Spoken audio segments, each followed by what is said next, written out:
Welcome back to Broadcast's Roundup at BVE 2013.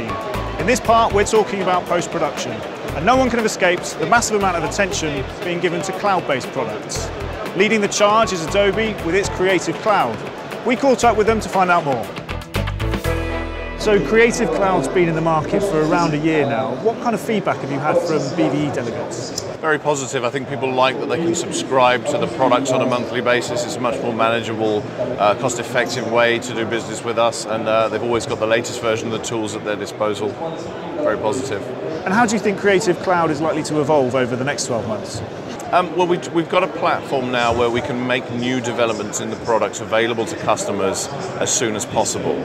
So conventionally, there have been some constraints on our business around getting innovations into the product in a timely manner because of some, revenue recognition constraints around that. So now really it enables us to push updates to the customers as soon as we've made them available in the code ourselves.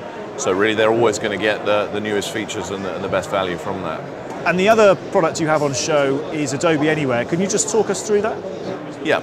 So Anywhere is two things. It is project collaboration, so it's the ability to share projects which we haven't had before. That was a limitation of some of our workflow. But it's also something that will be an enabler for remote working. A couple of years ago we invented the Mercury playback engine, which gave the high level of performance at the desktop.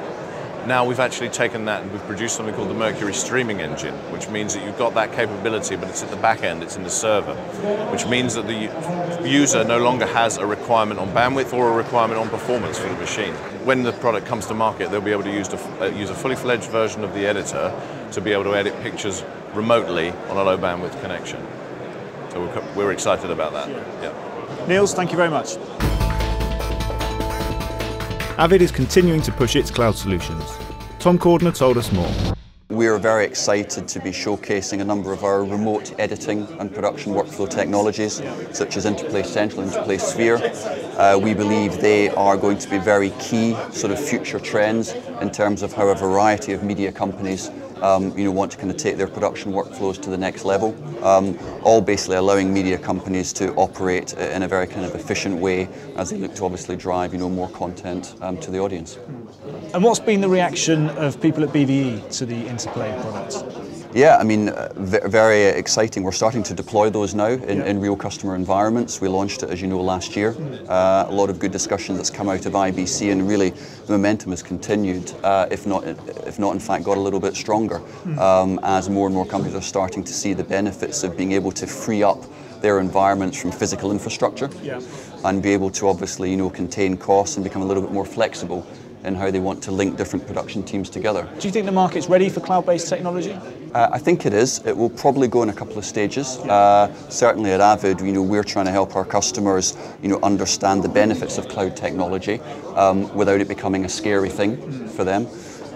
So we kind of view it as probably a private cloud as the first iteration, and then as it becomes a more ubiquitous and understood technology, probably moving into a more kind of public arena as well. BVE gives attendees the chance to hear from some amazing guest speakers. None are more impressive than former Director General of the BBC, Greg Dyke. I caught up with him to ask for his thoughts on the production sector in the UK. Greg, can you just sum up some of the points that were made in the democratisation of film session for us? What I was trying to talk about was how you finance film today, the importance of public finance, the success of the tax break, and question marks about the future. Yeah. And finally I asked the question, which I can't answer, which is how do we, film is still a cottage industry in Britain, how do we get something as big as an American studio to be operating here? Why is it always going to be the Americans coming here as opposed to us having our own studios? Yeah. And what lessons do you think the TV industry can learn from the way that film is operating at the moment? I think film can learn from TV. But then, of course, there's no the equivalent of terms of trade in film. One of the questions I posed is, how come is it, which is what I've watched in the TV industry over a period of time, is independent producers building a business to a certain scale and then sell out. And that seems to be a British phenomenon, really.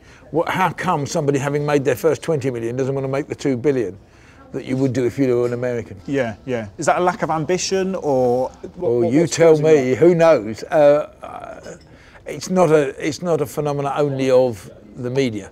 So I think it's sort of a British cultural thing. I think it is also about capital and the access to capital. Yeah. I think in America it's so much easier to raise money if you're successful than it is here. Here you can be really successful and you still can't raise money. Greg Dyke, thanks very much. That's all we have time for today. You can keep up to date with all the latest news by visiting the broadcast website. Until next time, goodbye.